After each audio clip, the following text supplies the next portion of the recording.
আসসালামু আলাইকুম, welcome to cooking diary. আজকের রেসিপি ভাজা পাবদা মাছের ঝোল। চলুন প্রস্তুত প্রণালীটা দেখে নিই। আমি এখানে 5টা পাবদা মাছ ধুয়ে পানি ঝরিয়ে নিয়েছি। এবার হাফ চামচ হলুদ গুঁড়া, হাফ চামচ লবণ দিয়ে ভাজার জন্য মাখিয়ে নিতে হবে। পানি ঝরানো খুব জরুরি, কারণ পানি ঝরাইলে মশলাটা ভালোভাবে মাছের সাথে লাগবে। এবার একটা প্যানে তেল দিয়ে তাতে একে একে করে মাছগুলো দিয়ে দিব। প্রথমে হাই হিটে মাছটা 1 থেকে 2 মিনিট ভাজতে হবে, তারপর লো হিটে আস্তে আস্তে করে মাছটা ভাজতে হবে। এক পাশ ভাজা হয়ে গেলে চামচের সাহায্যে আরেক পাশ উল্টিয়ে দিতে হবে যাতে না ভাঙে। এবার মাছ ভাজা হয়ে গেলে নামিয়ে আরেকটা প্যান চুলায় দিয়ে তাতে হাফ কাপ পরিমাণ তেল দিতে হবে। তেল গরম হলে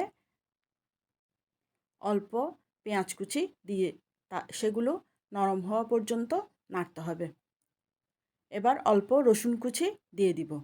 এখানে আমি কোনো বাটা মশলা ব্যবহার করব না, অল্প উপকরণ দিয়ে মাছটা রান্না করব। এবার হাফ চামচ হলুদ গুঁড়া, 2 চামচ মরিচ এবং 1 চামচ জিরা গুঁড়া দিয়ে মশলাটা আবার কষাতে থাকব। মশলাটা যত কষাবেন ততই রেসিপিটার স্বাদ বাড়বে।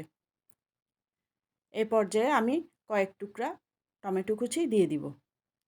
টমেটো কুচি দিলে গ্রেভিটা ভালো হয়। এবার অল্প পানি দিয়ে আবার মশলাটা কষাতে থাকব। এই পর্যায়ে পানিটা সিদ্ধ হলে তাতে অল্প লবণ দিয়ে একে একে করে মাছগুলো দিয়ে দিব। এখানে বেশি পানি ব্যবহার করা যাবে না, না হয় মাছটা ভেঙে যাওয়ার সম্ভাবনা থাকবে। এবার মাছ দিয়ে মাছগুলো রান্না করতে হবে। পানি একটু শুকিয়ে আসলে তাতে অল্প আরেকটু পানি অ্যাড করে মাছটা রান্না করতে হবে। প্রায় রান্না শেষ। এবার একে একে করে কাঁচামরিচ ও ধনেপাতা দিয়ে মাছটা নামিয়ে ফেলতে হবে। দেখুন কত সুন্দর হয়েছে ভাজা পাবদা মাছের ঝোল। এই রেসিপিটা আপনারা বাসায় ট্রাই করে দেখতে পারেন। যদি ভালো লাগে আমার পেজে লাইক, কমেন্ট, শেয়ার ও ফলো করতে ভুলবেন না। আল্লাহ হাফেজ।